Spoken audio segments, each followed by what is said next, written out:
All right, I'm gonna call this December meeting of the Holcomb Board of Education to order. First, I need a motion to approve the agenda. So moved. Second. Okay, Casey and Ryan Schreibel. All those in favor of approving the agenda, say aye. Aye. Opposed, same sign. Motion carried. Now the consent agenda. So moved. Second. Sean and Ryan Schreibel. Any discussion? Seeing none, all those in favor of approving the consent agenda, say aye. Aye. Opposed, same sign. Motion carried. Dr. Meyer, recognitions? Yes, we have a big celebration tonight about, Jackie, when was it? About 2 weeks ago? Yeah, about 2 weeks ago. Miss Jackie Stapp, one of our best and brightest teachers, very dedicated woman, was honored as one of the recipients of the Crystal Apple Award. So this is, and the great thing is 2 out of the last 3 years, a Holcomb teacher has brought home the gold. So that's exciting unto itself as well. We have Jackie's name now on the permanent plaque. So if Jackie, if you come forward, we'll get you a picture of you with the acting president or vice president of the board.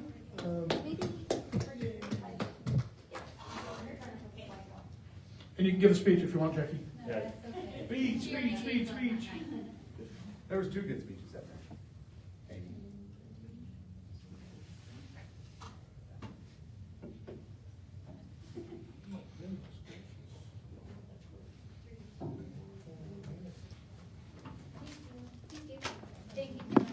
Congratulations, Jackie. And that plaque will be hanging outside the board office for a memorial for a long time to come. I should have said in posterity, not in memoriam. I wonder if that meant something, huh? I was getting ready to say that for a long time. Okay, Yep, got it? that's it. Okay, so the financials.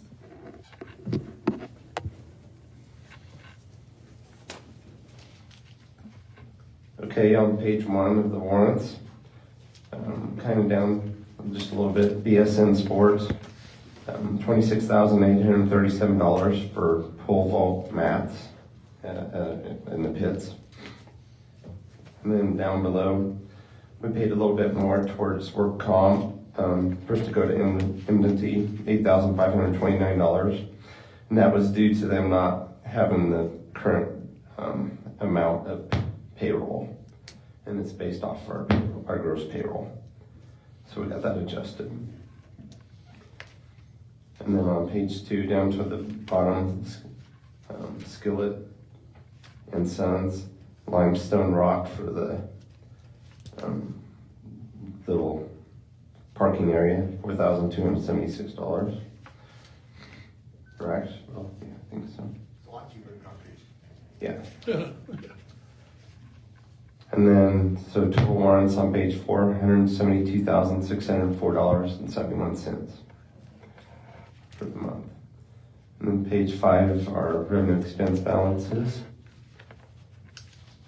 And page 7 or page 6 is our expenditures for the year, and we're exactly where we expect to be percent-wise. And the back behind that's the high school and middle school reports. So if you have any questions. No questions for Mike? I'll entertain a motion to pay total warrants of $172,604.71. So moved. Second. Sean and Ryan Schreibel. I wish they were that amount every month. Yeah, exactly. I agree. Good job, Jill. Yeah. Keeping us down on the money too. That's right. All right, we'll proceed to vote. All those in favor say aye. Aye. Opposed, same sign.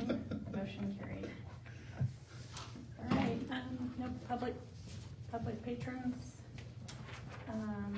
Dr. Myers, your report? Yeah, a few things to talk to you about tonight. We had our, if you'll recall, we re-envisioned the district site councils instead of having 4 separate ones and then everybody comes together maybe twice a year.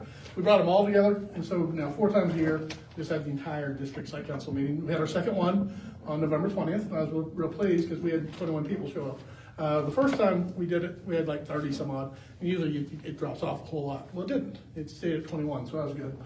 We had a substantive conversation, good discussions around a variety of topics, including state assessment results, the fiscal situation we're facing a year from now, and then the strategic plan work and the invitation to them to get involved in that. So that was all good. It's a good event, and our next one is sometime in February. Unfortunately, this is not good news in my mind's eye, but it's important to get it out there. I'm delaying the welding expansion program at this point because that was to come out of capital outlay. Given a normal year, we'd be down the road. We'd be getting it done. But with the fiscal challenges, we need to back that up. Because our portion was about $120,000. I have every intention to bring it back as soon as possible. Because Garden City is still, community college, still interested in doing it. We have plenty of students who are interested in welding. It's just not the right time right now at this moment. So next thing, calendar committee started up their work tonight, this morning. I'm sorry, at 4 o'clock. 2 calendars are going out for a vote tomorrow. By the end of the week, we will have the results back. And so I'll be able to bring to you a recommendation for the calendar for next year in the January meeting, which that's the plan. The group then comes back together in early January, like January 9th, and start working on the 26-27 calendar. We always like to work a year ahead. That way we can really flesh it out and come up with all sorts of good ideas. Final thing to talk about is we are into the December events now. Obviously, we have a plethora of really tasty looking things here tonight with the Teen Cuisine Group. And then here in a second, Dr. Helton will introduce the fine young ladies who are going to talk about that. And then back in the back, we have cookies as provided by Stacy Cundiff, because tomorrow we have our district cookie exchange depot event, where the invitation has gone out to all the buildings to set up their own cookie depot, if you will, and people to go around and try the different wares that they can find. Last year, the district office won. We had the best depot. This year, the district office will win. There's just no doubt about it. But I will go and.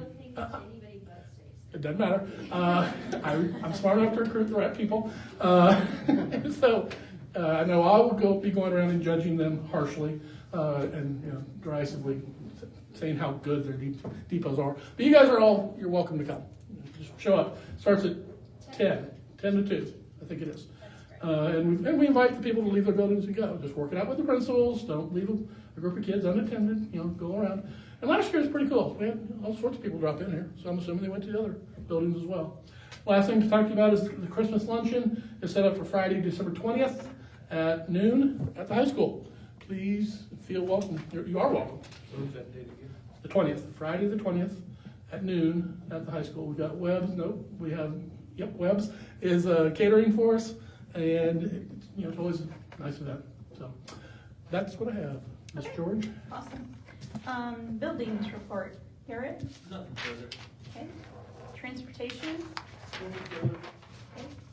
Food service, Monica? I have nothing further. Okay, we're moving right through this. I do want to mention though, kudos to, all our directors work really hard, but this last month, we had Thanksgiving. And so Monica and her ladies crew, I don't know, how many total extra meals did you guys do? Just a ton. It's in my report. Yeah. I did add it on there, but Like 200 extras. yeah, Yeah, so yeah, they did great. Good. Yeah. very, very pleased. Technology, Julie? Nope. Okay. All right, principals. Mrs. Albright. As part of our district plan to kind of K-12 approach, we adopted the new walkthrough observation tool in EE. And as part of that, we worked together on our PD this summer to choose indicators that went with our building and district goals. And so all 4 buildings ended up, we talked about just doing one district indicator that was the same across the district, and then choosing 2 that were building specific. And then when we ended up coming together, it ended up being that we all chose the same. So that speaks to how we are all wanting to head in the same direction. And with our work through that, the principals decided that we would do some calibration on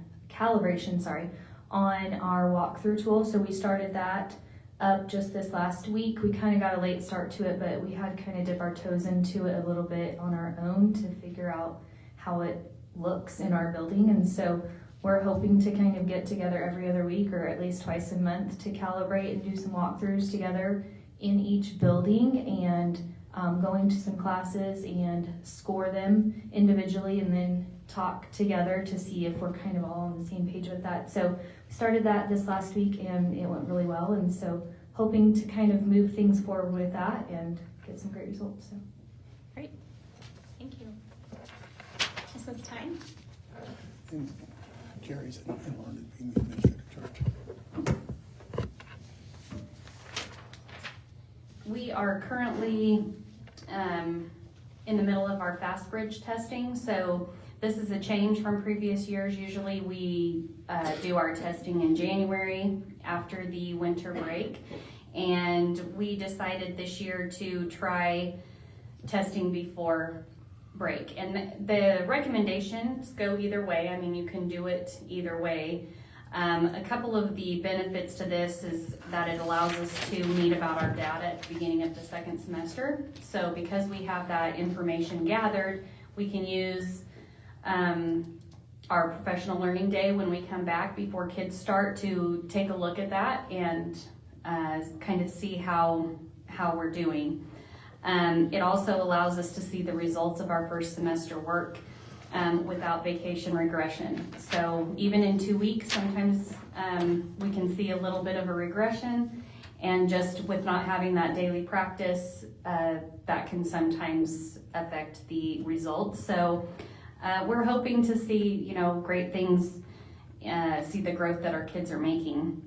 It also allows us to begin our interventions earlier in the second semester and make the most of our instructional time before our testing season begins. So even though Wiley doesn't necessarily do the state assessments, they still have the CELPA, which is our language assessment, which is in February. Grades 2 through 5, do the state assessments, and those can start pretty much right after spring break if you want them to. And then that's when the window opens. And then I feel like there's one other one that I'm forgetting, but then we have our end of year screening data. We do Fast Bridge for a third time. So I can already see some things that I think are really good about it, because that puts a lot of testing there in that second semester. And so when we put it here in this first semester, we have our beginning of the year screening, and then we have our middle of the year screening. And, it just seems to be a better balance. So we'll see how everything turns out and see what people think. But we're excited about that change. We're right in the middle of it right now. But it seems to be going well so far. Thank you. All right, Mr. Helton.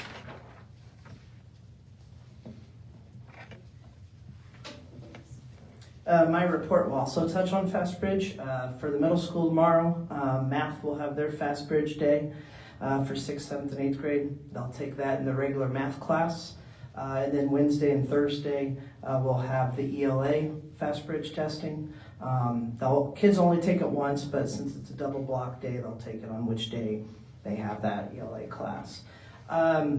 Since our previous board meeting, we've had a couple meetings on MTSS, finally getting some answers to how math fits into it for the middle school next year, so that we're able to still do what's called the walk-to intervention model, where our 5th period every day before lunch for 35 minutes. This year, everyone's going to one of 3 tiers for ELA. Next year, that'll still be the focus, but for kids who need that tier 3 math intervention, they'll get that time with math instructors. So it feels good to know that we've got a little more clarity on what that schedule looks like, that we get to keep our walk-to model. So all teachers are on deck at the same time, and all kids are involved with that at the same time. So it's good to have some progress on what that looks like. The last board meeting I shared how we're slowly starting to move tier 1 kids up to level 1 kids in state testing on ELA to level 2. That's that intervention that would be helping that. So we hope to see that continue to grow, and then we're hoping to see that with math as well. So encouraging news on that front. Thank you. Thank you. All right, and Mr. Johnson's and. Yeah, he's serving as the administrator in charge in Larned, so you have his report, and he had nothing extra to add. Okay, perfect, thank you. All right, we're gonna move on to teen cuisine. All righty, every month or every other month, I like to have student presentations provided to the board. And for a couple of years now, Teen Cuisine has provided the Christmas dinner for you all, which continues on. And Dr. Helton has a couple students here to provide them the opportunity to tell you how the class goes. And then, of course, obviously, we'll be able to partake in the really good smelling stuff that they brought in. So, Dr. Helton. So this is our 6th year with Teen Cuisine, and every year our elective schedule looks different, and the kids are the ones who get a chance to decide what that looks like. In January after Christmas every year, we'll do it again this year, we'll share a Google form with them with like 20 to 24 options. What are things that you would want to do with electives? And we go with the majority that we can get, so give them a little democratic voice in it, and that we can pair up with what teachers are endorsed to do.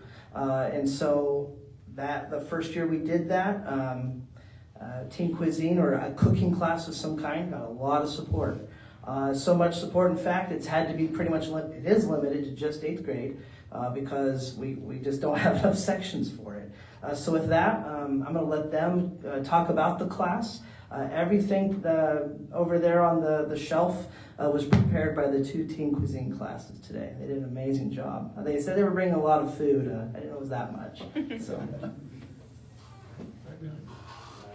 Hello, I'm Alexis White, and I'm in 8th grade, and I have Mr. Dorf 8th hour.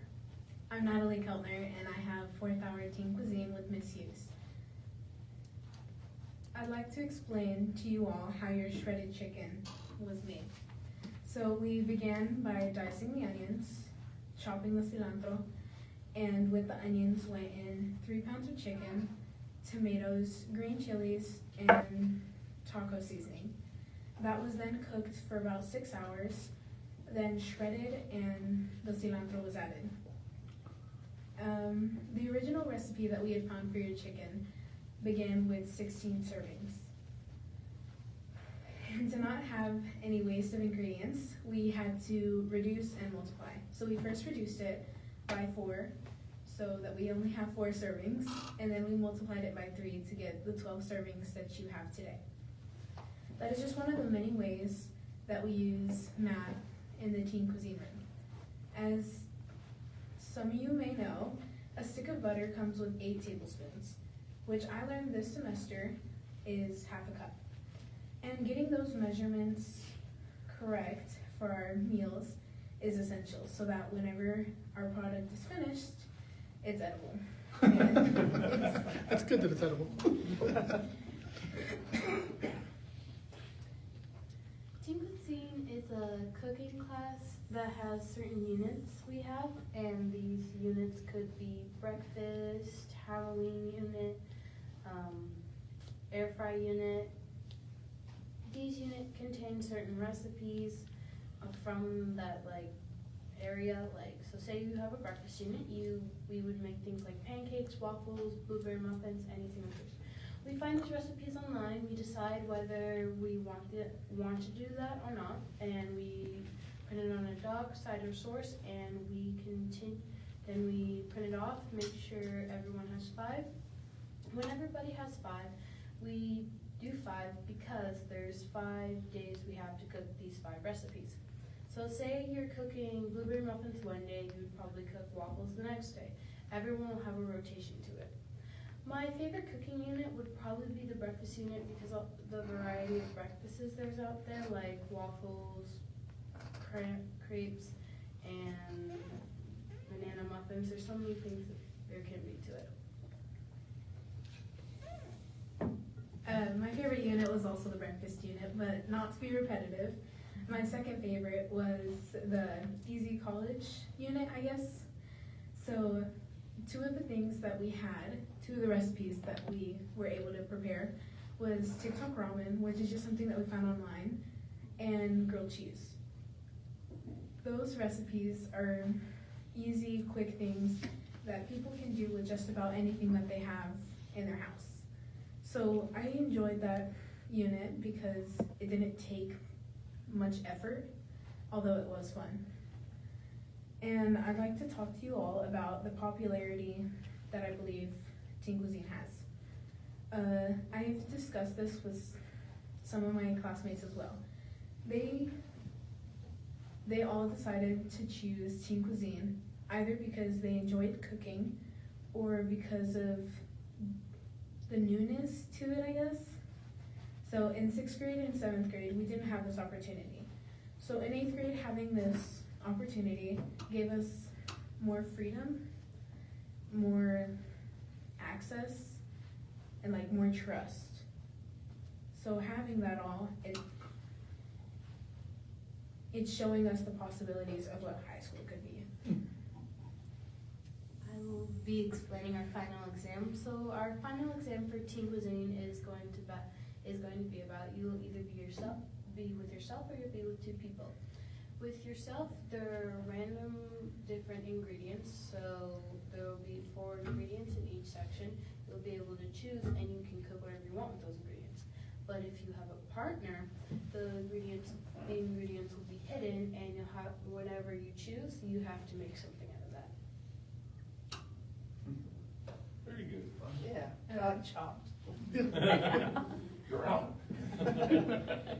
We'd like to thank you all for your time. Thank you. Thank Sounds you. good. Thank you. I appreciate you ladies coming in and telling us about your class. Sounds like fun. You're more than welcome to hang around, of course. If you choose to leave, you can grab food, of course, you brought it, and fill all your pockets with cookies, because there's a bunch back there. Thank you. Nicely done. Yes, very nice. Thank you. Not right, district strategic plan. Alrighty, we have plenty of impactful strategies and initiatives taking place, but they're not really written down anywhere in a single document. And so, I've been talking about this for 6 months at least, about needing to move down the path of creating, codifying, and then following a district strategic plan. So we've been working on that. We're going down the path. You have at your place the timeline of what's taking place. The first two items on there, community focus group, and then the sending out the stakeholder survey.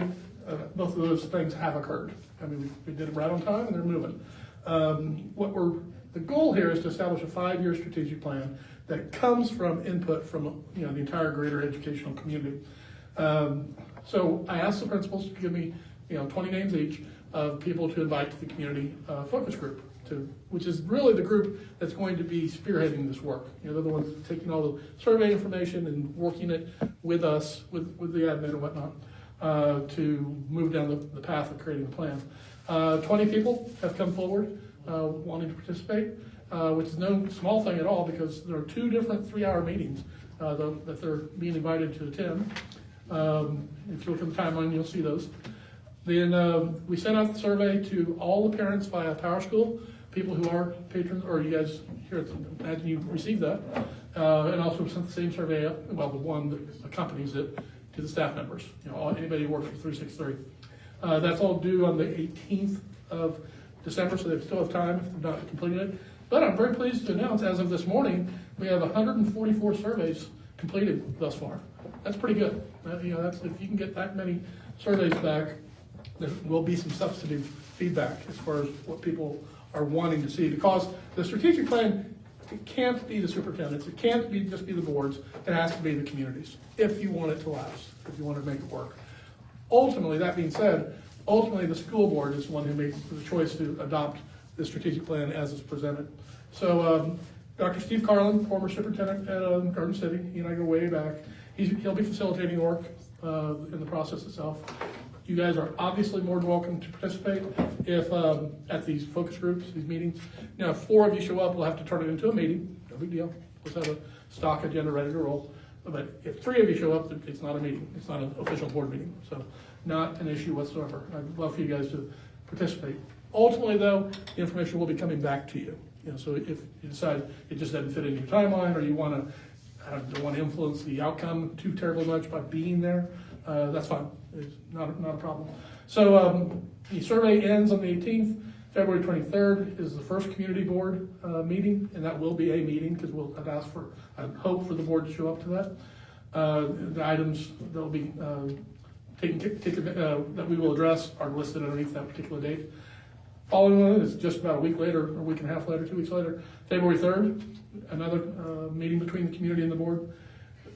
Moving to the 24th, where it's just the board, where you look at all the different information that's come forward, and then following that is approval by the board at an open board meeting. So we are past the beginning stages. We're in the data gathering stage at this point, but I honestly couldn't be more thrilled. In fact, 20 people are self-selected to join on the community focus group. We'll take more.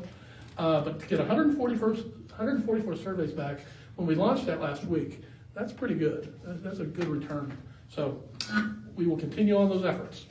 Questions, comments, concerns? Yep. All right. Are we paying Carlin to? Yeah, it's a KASB function. Yeah, it's like $6,000. That's what it is.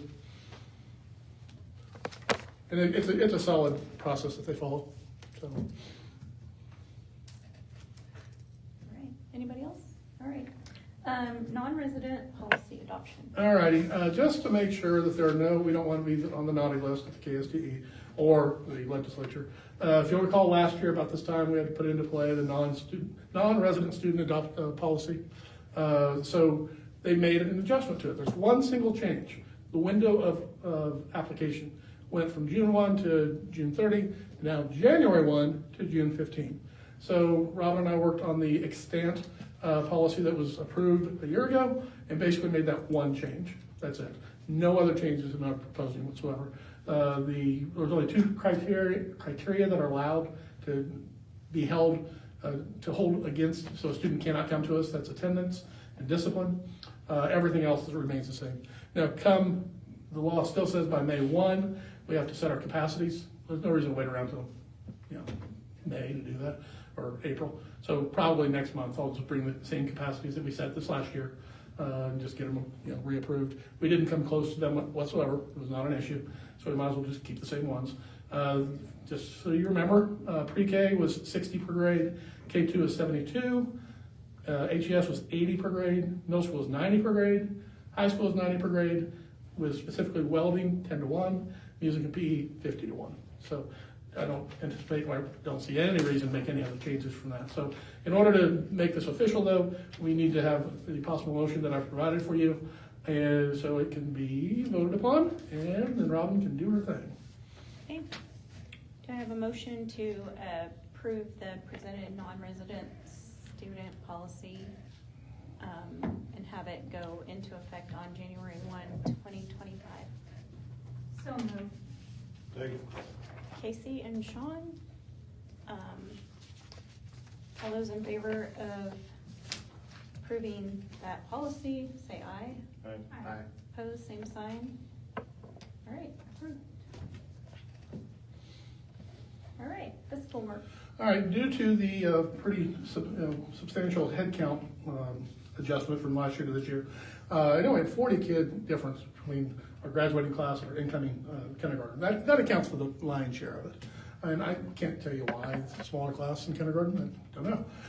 A couple of years back, we had a 50 student drop in the following year. They all came back.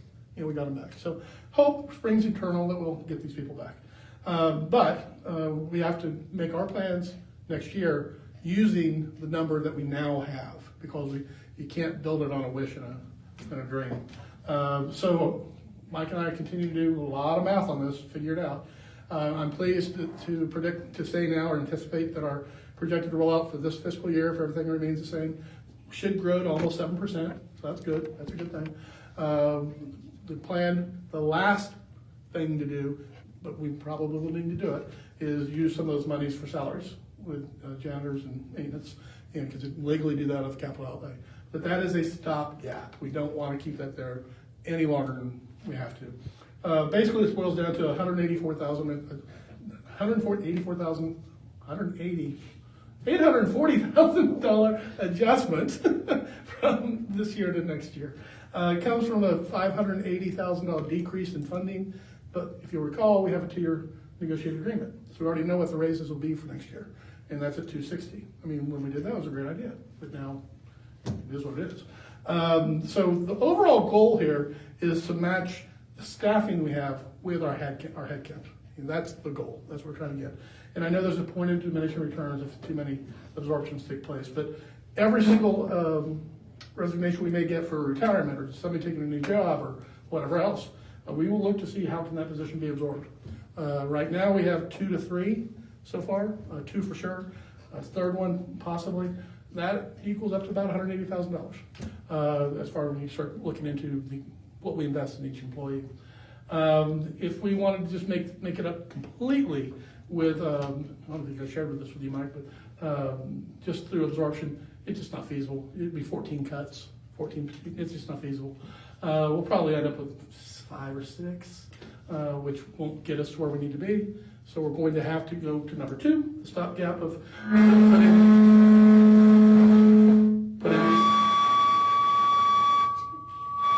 That's a hard to do. It's mine. I don't know what you want to do about it, but I'll just talk loudly. Is yours turned on? Thank you. So thank you. So we'll, as a stopgap, move some salaries into capital outlay if we have to do so. We have $980,000 worth of salaries wrapped up in janitors and maintenance. So the money's there. I mean, I can account for it. I just don't want to do that because the day we put it in is the day we should start working to get it out. And then we will look to cut the discretionary spending budgets in the general fund and LOB. So it's going to be a 3-headed monster here as we try to make this all happen, all in hopes that the headcount comes back. Now, it will be, it's not as dire as I'm putting on because there will be additional monies added to the base state aid per pupil. There will be. I just can't tell you what it'll be. And so that will increase that, which will then have the impact of increasing the LOB as well.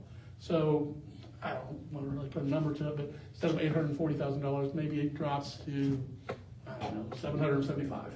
It's still a hole. It's still, quite the hole to climb out of. But I'd rather do it early than late. And as far as let's say that all the headcount comes back, we'll look to bring people back in. I mean, as fast as we can. So I think it's just important for us to be out in public with this and be as transparent as possible. We're working on it. Okay. Shouldn't number 3 come before number 2? Sure. Start cutting. Yeah, the discretion. And right now I've kind of earmarked that for $40,000 worth of cuts. So because it's $238,000 is what we have in there currently between all the different lines. But it just takes some money to run the business. It costs money to buy paper. We just need more months like this month. Joe needs to be in charge. Yeah, there you go. No way. Got mine. All That's it, right. Joe. New business. Let's start that one. As per board policy, we allow seniors who meet all the criteria to graduate early in December. And so this year we have 11 who are walking, they completed all the requirements. If you recall, they have to be on pace to graduate. They have to have submit a letter of request and then letter of support from their parent and or guardian. This was in your executive packet just because it's not appropriate for that to be out in the public packet until after you make the decision on it. We have 3 requests for early graduation for a year from now. And so, and they're right online, they're doing everything they're supposed to be doing. I was actually pretty impressed with the letters that they wrote this year. Well done. So anyway, I recommend the board approval of all 3 requests for early graduation a year from now. I'll make that motion. Okay, it's been moved and seconded to approve the 3 requests for early graduation. Is there any discussion? Seeing none, we'll proceed to vote. All those in favor say aye. Aye. Opposed, same sign. All right, motion carried. All right, Wiley Elementary roof and windows. All righty, and I know this sounds such like chop logic to talk to you about the fiscal situation, and now I'm going to talk to you about capital purchases, but this is what we have to do. Otherwise, if we don't take care of the roofs, if we don't take care of the windows, problems will get worse and worse. So we're looking specifically at addressing, these are wants versus needs. I'm sorry, no, these are needs versus wants. Some of those things that people we've been talking about doing, we're just, boy, it's awful nice if we had that. Well, if we don't fix some of these things, it's going to be bad news down the road. So we have a total of 34 different windows, if you will, at Wiley Elementary School. 6 really need to be addressed soon. And so we've worked with Kenny Glass, and we're talking to other groups as well, to see what would it cost to just replace them or reinstall them. And so we come up with the idea for $18,000. We could reinstall all 6 of those, which means pull them out, make sure everything's cleaned up inside it, and put them back in. So nothing new, $18,000 to do that. If we wanted to flat out buy new ones, it'd be $30,000. Okay, so Garrett and I are talking through this morning, and the nightmare scenario for me is we do them all and it doesn't work. So we spend 18 to do it, and then another 30 later on. So that's not what we're looking to do. What we're looking to do is do 1 or 2 over Christmas break and see if it holds, if it sticks. And if it does, then we move forward. And we're in and out and done with those 6 windows that need to be addressed for the $18,000. Now the other 28 we'll address later on. They're not the sieves that the 6 are. And so if we don't fix them, it's going to cause other structural damages. And we've done everything we're supposed to do to fix leaks, but it is what it is. So we're looking to do probably 1 or 2 over Christmas break and just see how it holds. Questions about the window project? I mean, ultimately, we're going to do them all. Just going to have to take time. That's the repair on 1 or 2. And Yeah, right. Yeah, just pull them out, clean it up. I'll explain that. Yeah, we were really wanting to pull it out and be able to see inside of it, clean everything up. Frames look good, but there's just something causing it. We've torn all the silicone out, leaks again, so being able to see inside, check window frames, check everything, and put it back in, nice and clean, should be able to get a good answer of why we keep getting the leaks, what's going on there, and hopefully find the root cause of it. Yeah, and get it window, corrected. wood, what are they? Metal. You said Wiley or? Wiley. Wiley, yeah. There's Amy and her shenanigans causes windows to leak. There you go, Amy. So, I mean, rather than just jumping in because, like I said, nightmare scenario, we do them all and it doesn't work. So we come back later, have to pay the replacement cost. At least we'll be 1 or 2 in. there and we find out that it's the windows, we may have to. Right. Yeah, but then we're only $3,000 in per window that we've invested and find out that didn't work versus the $18,000. So I appreciate the approach we're going to take on that. As far as the roof goes, we're going to begin at Wiley again. We did the math, and we're engaged with multiple local companies and a variety of groups. This is not till we start in the summer, so we have all sorts of time to get this all totally figured out. But come to find out, we have 500 squares on the roof at Wiley. Okay, 500. It's $3,400 per square. If we said, well, let's just do them all, well, that's $1.7 million. Okay, so not really looking to do that. So we're looking to do a phase approach, like 8 at a time, or eight phases, if you will. That per phase, it'd be 62.5 squares, which comes out to $212,000. And so what would be nice is if we could do a four-year approach initially, and do 2 phases per year in that building. So our investment would be $424,000, $425,000, and then see how it goes. Now we're also going to look at, can we surgically? Does it have to be the entire roof, or could it be these spots? And see if we can do it that way. I don't know if we can or not. But it's worth talking to our people about. We won't start this till summer, so we'll have even more information as we move down the path. But this is part of that whole insurance. EMC was having problems with all districts with roof age, and so we're choosing the roof that needs the most work. I thought the elementary was the worst. It's the oldest. Holcomb Elementary is the oldest. The one that leaks the most is Wiley. So That school's been a joke ever since it was built. that's what I heard. Yeah. I went in there one day with in the gym, we were giving certificates out, and it was raining outside, and the west wall, there's just like a waterfall coming down. Right, Amy? Remember that day? What the heck? There were towels and blankets everywhere. Yeah, yeah. And I heard people work hard, I mean, but if it's bad, foundational, you know, if the guts aren't good, it's not gonna be good. And so, we need to work up an approach to take care of this. So, there you go. Okay. Thank you. Good luck. On to donation from Equity Bank. And of course, We continue to have a lot of really good patron and business support here in the district.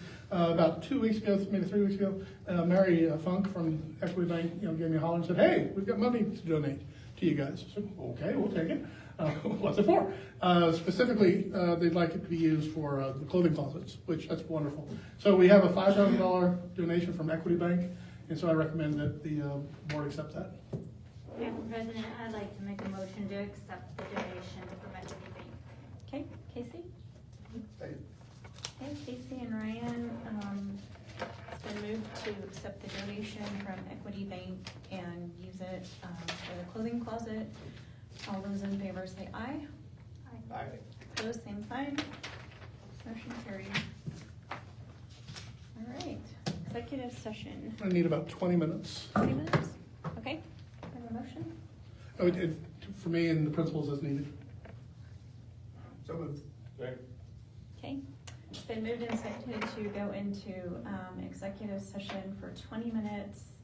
Let's go in at 6:50 to include Dr. Myers and the principals as needed. There you go. All those in favor say aye. Aye. Opposed, same sign. Motion carried. Not 6:53.5. Yeah, really. So much more professional than I'm gonna that give you former 6 president. minutes. How's that?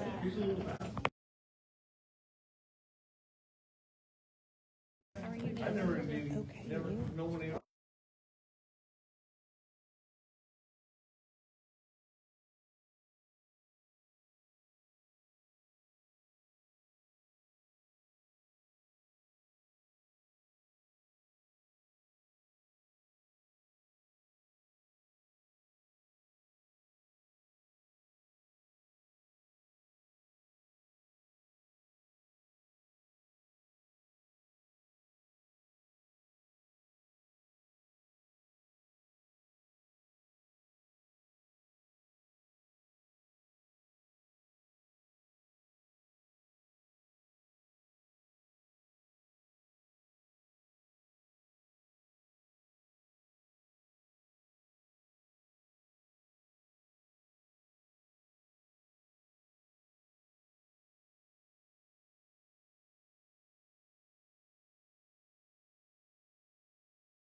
we're gonna be back in session.